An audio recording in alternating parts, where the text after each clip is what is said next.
welcome back. So dito nga po sa Fundrama app, meron nga po tayong balance na 104.9 million points. So i-withdraw natin yan guys. Tap lang natin yung redeem na icon. So yung ating balance na points is equal to 6,996 pesos. Ayan, pwede makash out sa GCash, Mobile Legend Diamonds at saka PayPal. And then, ito yung mga amount. Merong 500, 1,000 pesos, 2,000, 5,000, at saka 25,000 pesos. Ayan, i-cash out natin yung 5,000. Tap lang natin yung amount. Hintayin lang natin yung time interval.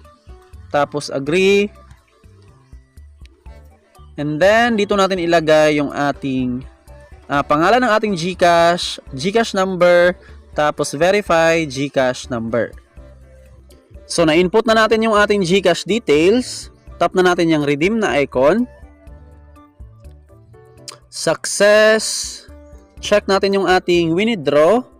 In the show kasi dito guys, naka-in progress na nga po yung ating 5,000 pesos.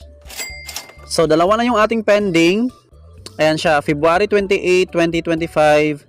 And then, ito nga pong ating pinaka-fresh, March 4, 2025. So, yung maximum waiting dito guys, bago natin makash out yung ating withdrawal, is up to 5 business days. Ito naman yung ating mga previous cash out. Dalawang 5,000 pesos at isang 2,000 pesos. Alright, mga Thursday or Friday, papasok na yan sa ating GCash. Dito pala guys, para kumita or makapag-ipon ng mga points, ay manood lang ng mga movies at saka magbasa ng mga novels. Ayan, ito yung mga novels. And then more tasks. Dito nga po sa mismong icon sa taas. Meron silang check-in dyan. Limited task. Daily task. Ayan guys, 7,500. 5,000 coins. So sa panonood nga po ng mga videos, itong daily task at saka limited task ay limit lang siya per day. Yung only dito guys na pwede nga po nating mapagkakitaan ng only points ay ito nga pong Adjo offers at saka invite friends. Ayan, dito sa Adjo offer, more on apps na pwede nga po natin siyang i-install. Tapos merong mga tasks and then total amount of points na pwede nga po natin kitain. Ayan, 29,000 points per task. Dito sa BDO, 1,430 points. Ayan guys, marami naman silang apps. And then bawat apps dyan ay merong mga mechanics. Like dito nga po sa first task, para makita natin yung requirements, ay itap natin yung more. Ayan, ito nga po yung mga requirements bago natin makuha yung mga points. Complete level 5, level 10, 15, 30, up to 50 levels. So kapag na-complete natin yan lahat, ito nga po yung ating makukuha na points. Total of 86,215 points. So ganun po siya. Kung gusto nyo siyang i-install, tap nyo lang yung play now. And then mapunta ka nga po sa Play Store tapos install. Sa inviting naman, sa pag-invite ng mga friends, meron silang level. Ayan, nasa 4th level na yung ating inviting progress.